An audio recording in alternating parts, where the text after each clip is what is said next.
விவசாயி, mechanic, engineer, இப்படி அப்பாக்கள் யாரா இருந்தாலும் அவங்க கனவெல்லாம் அவங்க பசங்களுக்கு ஒரு best college. AAA college of engineering and technology, Sivakasi. Counselling code 4680. பத்திரிகையாளர் திரு சுவாமிநாதன் இணைந்திருக்கிறார். வணக்கம் சுவாமிநாதன். வணக்கம். முதலமைச்சராக விஜய் இன்று காலை பதவியேற்றுக் கொண்டிருக்கிறார். இப்போ சட்டமன்ற எதிர்க்கட்சி தலைவராக உதயநிதி ஸ்டாலின் அப்படின்ற அறிவிப்பையும் பார்க்கிறோம். உங்களுடைய பார்வையில ஆக்சுவல் சேலஞ்ச் யாருக்கு? ஏன்னா ஒரு புது கட்சி ஆரம்பிச்ச 2 வருஷத்திலேயே நேரா ஒரே ஒரு தேர்தல்ல நேரடியா முதலமைச்சராகி இருக்கிறார் தற்போதைய முதலமைச்சர் விஜய்.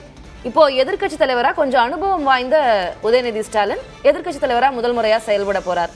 யாருக்கு ஆக்சுவல் சேலஞ்சுன்னு பாக்குறீங்க? இதுல சவால் விஜய் அவர்களுக்கு தான். கிட்டத்தட்ட உதயநிதி ஸ்டாலின் அவர்கள் கடந்த 5 ஆண்டு காலத்துல அமைச்சராக இருந்தவர், அதற்கு பின்பு துணை முதல்வராக இருந்தவர்.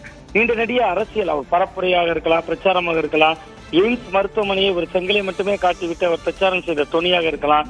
அந்த வகையில் அவருக்கு தெரியும் எதிர்கட்சி அரசியலை எப்படி செய்யணும்னு தெரியும். ஆளுங்கட்சியாகவே இருக்கும்போது அவர்கள் பாஜகவுக்கு எதிர்கட்சி தான். அப்ப தொடர்ந்து அந்த எதிர்கட்சி அரசியலை ரொம்ப நீர்த்து போகாமல் ரொம்ப ஆக்டிவா வச்சிருந்தாங்க. நீங்க 2019, 2021, 2024 இந்த இடைப்பட்ட காலத்துல அவங்க தமிழ்நாட்டுல தான் ஆளுங்கட்சி, மத்திய அரசோடு ஒப்பிட்டால் அவர்கள் எதிர்கட்சி. அப்ப அந்த எதிர்கட்சி அரசியல்ல ரொம்ப தீவிரமாக செயல்படுத்துறாங்க. அது நீட்டை கொண்டு போனதாக இருக்கலாம், நீட் விலக்கு அது நிறைவேறியதா நிறைவேறவில்லையா என்பதை தாண்டி அதை பேசு பொருளாக்குனது, அது எல்லாத்திலையும் உதயநிதி ஸ்டாலின் அவர்களோட பங்களிப்பு இருக்கு. எய்ம்ஸ் மருத்துவமனைக்கு ஒரு செங்கலை மட்டுமே காட்டி அவர் செய்த பிரச்சாரமாக இருக்கலாம். சோ அந்த வகையில் நீங்கள் குறிப்பிட்டதை போல ஒரு ரொம்ப அனுபவம் மிக்கவர். அது விஜய் அவர்களுக்கு பெரிய சவாலாக அமையலாம். நீங்க விஜய் என்பவர் ஒரு பெரிய அளவிலான மக்களின் செல்வாக்கை 1,70,00,000 மக்களின் வாக்குகளை பெற்றிருக்கிறார். கிட்டத்தட்ட அவர் ஒற்றை முகம்தான். மற்ற வேட்பாளர்களை தாண்டி விஜய் என்கிற ஒரு ஒற்றை முகம், அந்த முகம் தான் பெரிய ஆளுமையாக இருந்தது.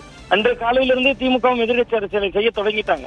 கிட்டத்தட்ட வந்தே பாரதம் பாடல் பாடப்பட்டதுல இருந்து தொடங்கி அவர் விஜய் தன்னுடைய பரப்புரையில பேச்சுல கிட்டத்தட்ட முதல்வராக பதவியேற்ற பின்பு அவர் பேசிய அந்த உரைகளின் மீதான விமர்சனமாக இருந்தாலும் சரி, வெள்ளை அறிக்கை தொடர்பாக அவர் சொன்னதை திமுக எதிர்த்து களமாடியதாக இருந்தாலும் சரி, அப்ப திமுக ரொம்ப ஆக்டிவாக எதிர்கட்சி அரசியல் செய்வாங்க.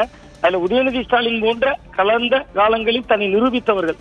அவர் கிட்டத்தட்ட துணை முதல்வராக இருந்தாலும் நான் குறிப்பிட்டதை போல பாஜகவுக்கு அவர் எதிர்த்துரு அரசியல் தான் இயங்கினார்.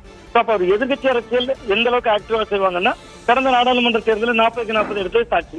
சோ அந்த அளவுக்கு அவங்க நெருக்கடியை கொடுப்பார்கள். அது விஜய் அவர்கள் எதிர்கொள்கிறது. அந்த ஆட்சியினுடைய போக்கை பொறுத்துதான் நாங்க தீர்மானிக்க முடியும். நிச்சயமா நன்றி சுவாமிநாதன், இணைப்பில் உங்களுடைய கருத்துக்களை பகிர்ந்து கொண்டமைக்கு. சட்டமன்ற எதிர்க்கட்சி தலைவராகிறார் உதயநிதி ஸ்டாலின். தொடங்கி இருக்கிறது அடுத்த தலைமுறை அரசியல். விவசாயி, மெக்கானிக், இன்ஜினியர், இப்படி அப்பாக்கள் யாரா இருந்தாலும் அவங்க கனவெல்லாம் அவங்க பசங்களுக்கு ஒரு best college. AAA college of engineering and technology, Sivakasi. Counselling code 4680.